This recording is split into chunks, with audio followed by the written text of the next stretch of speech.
Dear students of class 12th English literature students, आज के lecture 1 bilingual version में students हमारा टॉपिक है women's education. Students, women's education ये चैप्टर डॉक्टर सर्वपल्ली राधाकृष्णन द्वारा लिखा गया है। इस लेक्चर में स्टूडेंट्स डॉक्टर राधाकृष्णन भारत में स्त्रियों की शिक्षा पर प्रकाश डालते हैं और वो बताते हैं कि जो इंस्टीट्यूशंस गर्ल्स को एजुकेट कर रहे हैं उनके साथ किस तरह का अपलिफ्टमेंट होना चाहिए और जो हमारी एजुकेशन है वो किस तरह की होनी चाहिए। स्टूडेंट्स, डॉक्टर सर्वपल्ली राधाकृष्णन हमारे इंडियन फिलोसोफर एंड स्टेट्समैन रहे हैं और वह हमारे पहले वाइस प्रेसिडेंट थे और दूसरे मेन प्रेसिडेंट स्टूडेंट वह रहे हैं। स्टूडेंट्स, अगर हम उनकी प्रोग्रेस की बात करें और उनकी योग्यता की बात करें तो आप ये समझ लीजिए कि वह vice chancellor Andhra Pradesh university के वाइस चांसलर रहे हैं और स्टूडेंट्स उन्होंने देश विदेश में भी भारतीय कल्चर को आगे प्रमोट किया है। Students, way vice chancellor of Banaras Hindu university भी रहे हैं। उन्होंने इंडिया को 1946 से 1952 तक यूनेस्को में रिप्रेजेंट किया है। स्टूडेंट्स, उनका बर्थडे आज भी टीचर्स डे के रूप में सेलिब्रेट किया जाता है। आइए देखते हैं कि सर्वपल्ली राधाकृष्णन जी ने कैसे विमेन एजुकेशन को हाईलाइट किया है। आइए शुरू करते हैं पहला पैराग्राफ से। स्टूडेंट्स, मैं हूं एम रहमान और आप अटेंड कर रहे हैं oracy classes of English language. Students, please अपने सिलेबस को जारी रखने के लिए हमारे इस चैनल को सब्सक्राइब करना मत भूलिएगा और अगर ये लेक्चर आपको अच्छा लगता है तो please like share and comment ज़रूर कीजिएगा। आइए शुरू करते हैं lecture number 1। Students, you are living in an age when there are great opportunities for women in social work, public life and administration. Students, आज आप एक ऐसे दौर में जी रहे हैं जहां पर विमेन को, महिलाओं को सामाजिक क्षेत्र में, पब्लिक लाइफ में और एडमिनिस्ट्रेशन, प्रशासन में बहुत सारे अवसर प्राप्त हैं।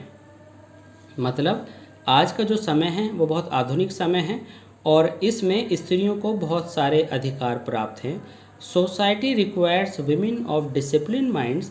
सोसाइटी को ऐसी महिलाओं की ज़रूरत है जो कि बहुत ही अनुशासित सोच वाली हों। एंड रेस्ट्रेन मैनर्स, और जिनके जो मैनर्स हैं वो बहुत ही लिमिटेड का मतलब है बहुत ही माइंड कंट्रोल और एक तरह से ये कहा जा सकता है कि वह बिल्कुल एक दायरे और अनुशासन में रहकर कार्य करने वाली हों। What ever line of work you undertake. और स्टूडेंट्स, इस पैराग्राफ में 3 सेंटेंसेस हैं और तीनों ही बिल्कुल अलग अलग तरह के हैं। तीसरे सेंटेंस में राइटर कहते हैं कि आप किसी भी तरह का कार्य क्यों ना अंडरटेक कर लें, क्यों ना करने लगें, you should bring to it, आप इसको अच्छे से करें, एन ऑनेस्ट माइंड से करें, डिसिप्लिन माइंड से करें। आप इसको अच्छे से पूरे डिसिप्लिन मीन्स अनुशासित दिमाग से, अनुशासित सोच से करें। यू विल देन सक्सीड, इस तरह से आप सफल होंगे। And have the Joy of your work, और आपको अपने काम में जॉय मिलेगा। तो स्टूडेंट्स, यहाँ पर हम देख रहे हैं कि जो राइटर हैं, राइटर ने एक विशेष बात कही है यहाँ पर। पहली बात तो यह है कि आज स्त्रियां ऐसे समय में यहाँ उपस्थित हैं जहाँ पर स्त्रियों को सोशल वर्क, पब्लिक लाइफ और एडमिनिस्ट्रेशन में बहुत सारे अवसर प्राप्त हैं। तो इस पर एक शॉर्ट क्वेश्चन बन सकता है students, what opportunities are available in this modern times. Then student, the answer is before you in the first and half line in the beginning. So what type of women are required by the society? Then you can say society requires women of disciplined minds and restrained manners. Means the women who are controlled by themselves and who know their limitations of their grace. Now the third thing, how can we achieve a lot? How can we get success? Then students, according to the writer, we can get success by doing our work with honesty and disciplined mind. what is the opinion of the writer about any work? Students, according to the writer, every work is respectable, every work can be opted to do, but the thing that we must take care of is we must do that work with honesty and disciplined mind, and if we do this we will get right results. In this way, students, I gave the title to this paragraph, Women and Opportunities. In this way, everything will come to your mind when you say women and opportunities. Then first, public life administration and social work. Second, disciplined mind and restrained manners. And third, a success in work with disciplined mind. These are the 3 points. Now students, let's come to the second paragraph. Actually, in our country, education so far as girls education is concerned, students, हमारे देश में जहाँ तक स्त्री शिक्षा का सवाल है, isn't वाइड स्प्रेड इनफ. स्त्री शिक्षा हमारे देश में बहुत ज़्यादा फैली हुई नहीं है. So every institution which contributes to the education of girls is worthy of recognition and encouragement. Means इसलिए वह हर शिक्षण संस्था, शिक्षा देने वाली संस्था जो एजुकेशन दे रही है, कंट्रीब्यूट कर रही है, योगदान दे रही है गर्ल्स एजुकेशन को बढ़ाने में, उसको रिकग्नाइज किया जाना चाहिए, उसको एक विशेष पहचान दी जानी चाहिए एंड एनकरेजमेंट, और उसको प्रोत्साहन दिया जाना चाहिए. Now student, what is the suggestion of the writer here about the institutions which are imparting education to the girls? Then student, the answer is, the suggestion of the writer is the promotion of those institutions which are imparting education to the girls. They should not only be recognized but they should also be encouraged. But I am anxious, the writer says, लेकिन मैं चिंतित हूँ that the kind of education that is imparted, कि वह शिक्षा जो दी जा रही है must not only be broad, न केवल विस्तृत होनी चाहिए, but should also be deep, बल्कि गहरी भी होनी चाहिए. Student, this line is one of the most important short answers. I mean to say, student, what type of education does the writer want? Now the answer is, Hindi में बता दूं कि किस तरह की शिक्षा राइटर पाते हैं. तो स्टूडेंट्स, शिक्षा जो राइटर चाहते हैं वह यह है, इम्पार्टेड मीन्स दी जाने वाली शिक्षा न केवल विस्तृत हो, न केवल बहुत सारी हो, बल्कि डीप मीन्स गहरी भी होनी चाहिए. अर्थात ऐसा नहीं है कि आप बहुत सारे सब्जेक्ट्स पढ़ें. राइटर कह रहे हैं जितना पढ़ें गहराई से पढ़ें और अच्छा पढ़ें. आपकी एजुकेशन हर चीज़ को समझ में लाने वाली, डीप होनी चाहिए, गहराई वाली होनी चाहिए. आपको हर पूरी समझ देने वाली होनी चाहिए, केवल हल्केपन से, उथलेपन से ऊपर ही ऊपर ले जाने वाली या दी जाने वाली ना हो. एक्चुअली बात यह है, we are lacking in depth. हम जो है गहराई में कमी कर रहे हैं. मान लीजिए हमने बहुत सारे सब्जेक्ट्स तो पढ़ाने शुरू कर दिए, लेकिन किसी को भी सही से नहीं पढ़ाया जा रहा, तो ऐसी एजुकेशन बेकार है. राइटर के अनुसार हम जो भी पढ़ें वो गहराई और पूर्णता के साथ पढ़ें. वी में बिकम लर्नर एंड स्किल्ड. हम ज्ञानी भी हो सकते हैं, हम हुनर वाले भी हो सकते हैं, but if we do not have some kind of purpose in our life, अगर हमारी ज़िंदगी में कोई उद्देश्य नहीं है, our lives themselves become blind, blundering and bitter. तो स्टूडेंट्स, हमारी ज़िंदगी अपने आप में अंधी, ब्लंडरिंग और आगे आप देखेंगे कि बिटर हो जाएगी. बिटर मीन्स कड़वाहट से भर जाएगी. तो स्टूडेंट्स, यहाँ पर राइटर कहते हैं कि हमारी ज़िंदगी में उद्देश्य का होना बहुत ज़रूरी है, और बिना उद्देश्य के हमारा जीवन नीरस, असफलता से भरा हुआ, ब्लाइंड, ब्लंडरिंग, गलतियों से भरा हुआ हो जाएगा. Now student, what does the writer suggest here and what does the writer want us to do? The writer wants us to have a special purpose in education. Now the question may be, if we don't have a purpose in our life, in our education, what will we do? What will we face? Students, our life will face a great disaster, and our life will become blind, blundering and full of problems. Now students, let's see. The Gita says, Vyavasayitmika buddhirekah. Students, this is quoted from some Sanskrit words. Gita कहती है व्यवसायत्मिका बुद्धिरेकः. Student, कोई भी कार्य जब सफल होता है, जब आप व्यवसायत्मिक होते हैं, जब आपकी जो बुद्धि है वो एक जगह स्थिर हो, अर्थात आपकी एकाग्रता बहुत ज़रूरी है.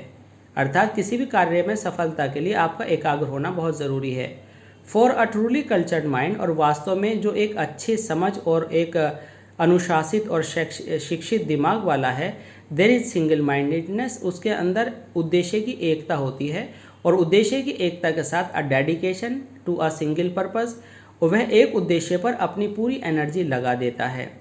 फॉर द अनकल्चर्ड माइंड, और वह व्यक्ति जो बिल्कुल उद्देश्यहीन है, जो अनुशासनहीन है, या ये कहें जो कि बिल्कुल अव्यवस्थित है, the whole life is scattered in many directions, उसकी पूरी लाइफ बहुत सारी डायरेक्शंस में, बहुत सारी दिशाओं में बिखरी रहती है। संस्कृत की कोटेशन है, बहुशाखा अंत नाश, बहुत शाखाओं में बिखरने वाला बुरे अंत का शिकार होता है। अर्थात आपको फोकस्ड होना चाहिए, अगर आप डीफोकस्ड होते हैं तो आप जो है आपका अंत बुरा होता है, असफलताओं से भरा होता है। Students, therefore it is essential that the education which you acquire in these institutions should give not only merely learning and skill but endow you with the definite purpose in life। यहाँ पर writer कहते हैं कि वह education जो आप इन institutions में हासिल कर रहे हैं वह न केवल आपको लर्निंग ज्ञान देने वाली एंड स्किल और कौशल देने वाली हो, बल्कि एंडो मीन्स आपके अंदर भर देने वाली हो, endow you yourself with a definite purpose in life, आपको एक निश्चित उद्देश्य देने वाले भी होनी चाहिए। Now student, there may be a question, what type of education should there be that we are taking? Then education should be based on definite purpose. Why should there be purpose in education? Student, if we have purpose, then definitely we will get succeeded. What that purpose is, you have to define for yourself. Now students, अगर आपके पास कोई purpose है तो आपको ये define करना होगा कि आखिर वह पर्पज़ क्या होना चाहिए। आपको ये तय करना चाहिए कि आप अपने पर्पज़ को कैसे चुनें। What the purpose is you to define for yourself. It is said that Vidya gives you विवेक। ऐसा कहा जाता है स्टूडेंट्स कि जो विद्या है आपको विवेक देती है। विवेक मीन्स कॉमन सेंस, अर्थात समझ। इसलिए कहते हैं कि पढ़े लिखे लोग समझदार होते हैं। तो कहा जाता है कि विद्या गिव्स यू विवेक, विद्या आपको विवेक देती है। एंड विमर्श स्वरूपिणी विद्या gives you a sense of what is right and helps you to avoid what's wrong. और जब आप विद्या हासिल कर लेते हैं, जब आप ज्ञान अर्जन कर लेते हैं, जब आप एजुकेटेड हो जाते हैं, तो आपको ये समझ आ जाती है कि व्हाट इज़ राइट, कि जो सही है, और ये चुनना help you to avoid what's wrong. और जब आपको समझ आ जाती है कि क्या सही है, तो आप इस बात को अवॉइड करने में कि क्या गलत है कारगर साबित होते हैं। अर्थात विद्या से आपको विवेक मिलता है। विवेक कॉमन सेंस है, और कॉमन सेंस आने से आपको सही और गलत की तमीज़ हो जाती है, और आप फिर गलत को छोड़कर सही को अपनाते हैं। यह है शिक्षित इंसान। You must try therefore to find out what is required of you in this generation। Students, जब आप अपना उद्देश्य चुनें, जब आप एजुकेटेड हो रहे हों, तो आपको ये समझना बहुत ज़रूरी है कि इस वर्तमान जनरेशन में, इस पीढ़ी में किस चीज़ की सबसे ज़्यादा ज़रूरत है। जब आप अपना उद्देश्य निर्धारित कर रहे हों तो आप ये देख लें कि इस समय का क्या उद्देश्य है। स्टूडेंट्स, पुरापाषाण काल में पहिया बनाना लकड़ी का एक बहुत बड़ा उद्देश्य था, लेकिन आज उसमें स्पीड डालना बहुत बड़ा उद्देश्य है, उसमें मजबूती डालना, उसमें नई टेक्निक डालना। तो उसके अनुसार हमें अपनी नई बातों को स्टूडेंट्स सीखना होता है। तो a purpose which held good centuries ago may not hold good today. और स्टूडेंट्स, वह उद्देश्य जो सेंचुरीज पहले कभी अच्छा होता था, हो सकता है वह आज के समय में अच्छा ना हो। अर्थात उद्देश्य समय समय के अनुसार बदलते रहते हैं। वह उद्देश्य जो बहुत समय पहले कार्य करता था स्टूडेंट्स, बिल्कुल ज़रूरी नहीं है कि वह उद्देश्य आज भी काम करे। तो आज के अनुसार हमें उद्देश्य चुनना होगा।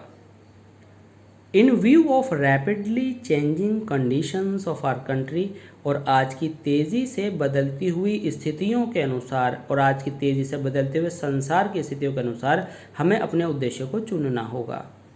So the purpose which you adopt in your life must be adapted to the relevant needs of present generation. Students, इसलिए आज का जो उद्देश्य आप चुनें वह आज की ज़रूरतों से रेलेवेंट मीन्स संबंधित होना चाहिए, एडेप्टेड, और वो आपको उसे ढालना चाहिए ताकि वो आज की ज़रूरतों को पूरा कर सके।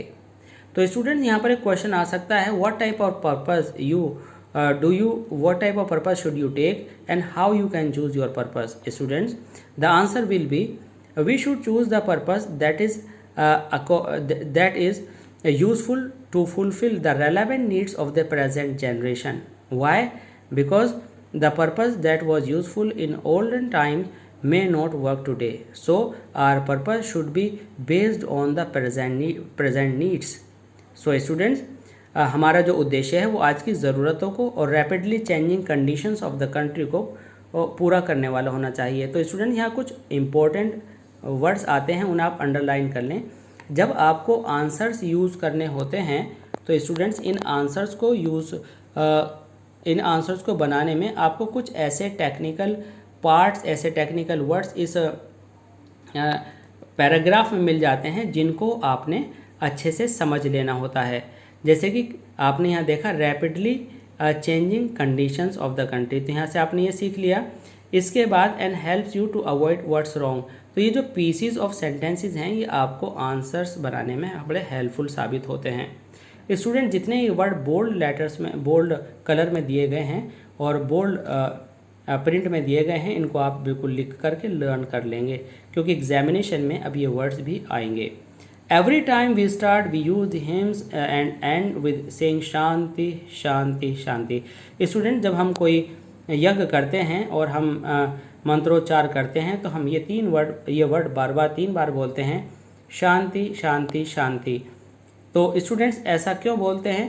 ताकि हम एक मन से कार्य कर सकें। यहाँ पर लेखक कहते हैं the teacher and the pupils are expected to avoid hating each other.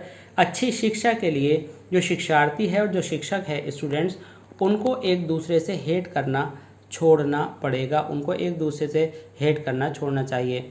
यदि मान लीजिए शिक्षक स्टूडेंट्स हेट करता है तो अच्छी शिक्षा नहीं दे पाएंगे, पूरी शिक्षा नहीं दे पाएंगे। और अगर स्टूडेंट्स टीचर से हेट करता है तो उसके मन की जो कलुषता है वो उसको अशुद्ध रखेगी और जो ज्ञान उसे मिल रहा है वह कभी नहीं ले पाएगा। तो स्टूडेंट्स इस तरह से अच्छी एजुकेशन के लिए शिक्षक के मन का पवित्र होना और शिक्षार्थी का, छात्र विद्यार्थियों का मन का पवित्र होना बहुत ज़रूरी है। तो स्टूडेंट्स आशा करता हूँ कि ये लेक्चर आपको बिल्कुल समझ में आ गया होगा और आई होप स्टूडेंट्स कि आप इसी तरह से अपने लेक्चर्स को हमारे चैनल के माध्यम से पूरा करते रहेंगे और आपकी ज़रूरतों को, जो आपकी एकेडमिक्स की रिक्वायरमेंट्स हैं, उन्हें हम पूरा करते रहेंगे। और आपकी कोई ज़रूरत है तो आप कमेंट बॉक्स में हमें लिख सकते हैं, आपके लिए उसी तरह का लेक्चर प्रिपेयर कर दिया जाएगा। स्टूडेंट्स प्लीज़ देखते रहिए और आगे बढ़ते रहिए हमारे चैनल और ऐसी क्लासेस ऑफ इंग्लिश लैंग्वेज के साथ, इसको सब्सक्राइब करते हुए। स्टूडेंट्स अगर आपको लेक्चर समझ में आता है, पसंद आया है, आपके लिए काम कर रहा है तो प्लीज़ लाइक करना, शेयर करना मत भूलिएगा। धन्यवाद।